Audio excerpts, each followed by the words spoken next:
Shalom Ouvracha, mes bien chers, ce Shabbat Parashat Yitro, donc la fameuse Parashat des 10 commandements, elle est sur le nom de Yitro justement, qui est une sommité théologue, un théologue de premier rang, mais qui vient s'insérer et s'ajouter au peuple juif parce qu'il a compris que c'est véritablement le peuple élu qui est surveillé, protégé, nuit et jour par Akadosh Baruch Hu. Donc il est venu avec nous pour être quelqu'un de parmi nous.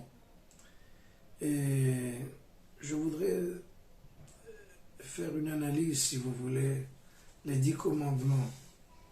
Leur langage est un langage au singulier. Donc la Torah parle Ani Adonai Elohecha, Shirotzeticha, je t'ai sorti d'Égypte.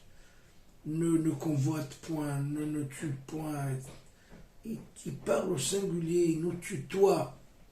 C'est très bizarre, normalement, les 10 commandements, c'est pour le peuple, c'est pour la masse, c'est pour le collectif.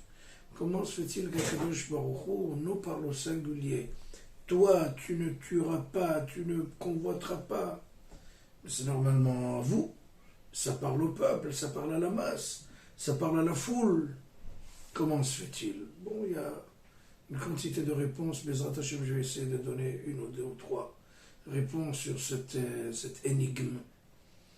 D'abord, quand on nous parle au singulier, quand on nous tutoie, donc on s'engage, on se responsabilise.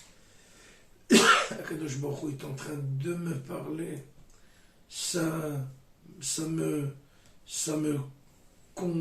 convient, c'est moi. C'est pas quelqu'un de... On va essayer de marcher en dessous du radar.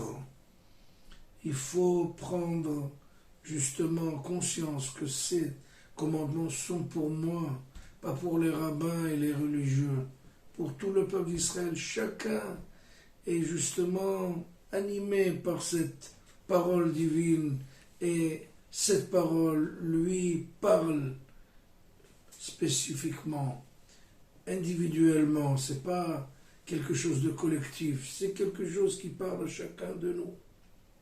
Ça, c'est la première réponse qui est très importante. On ne peut pas se cacher, se camoufler derrière la masse, mais se dire Akadosh Baruch Hu est en train de me parler. Première réponse. Deuxième réponse. En parlant comme ça, individuellement, Moshe Rabbeinu pourra, par la suite, nous protéger, nous défendre devant Akadosh Baruch Hu qui voulait Chas v'Shalom nous exterminer parce que on a été vers le veau d'or. Et normalement, on n'avait plus le mérite de continuer d'être le peuple d'Akadosh Baruch Hu. Et Moshe, il a trouvé la bonne réponse. Il a dit à Akadosh Baruch Hu, qu'est-ce que tu as dit dans tes commandements? Je suis l'Éternel ton Dieu. Tu ne convoiteras point, tu ne feras pas d'idole. Tu m'as parlé à moi. Moi, je n'ai pas encore eu le temps d'inculquer ça au peuple.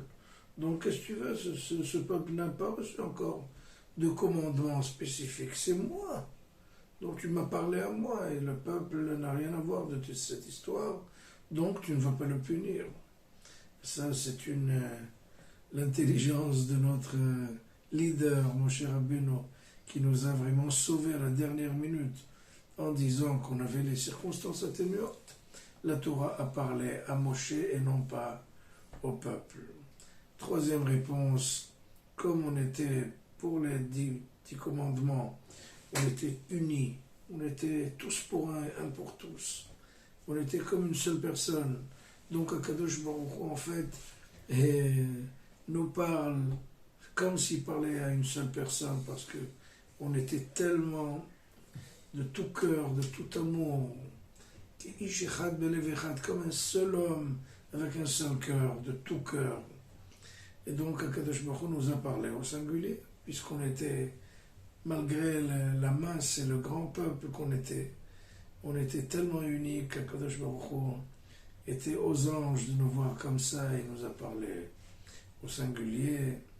Shabbat Shalom.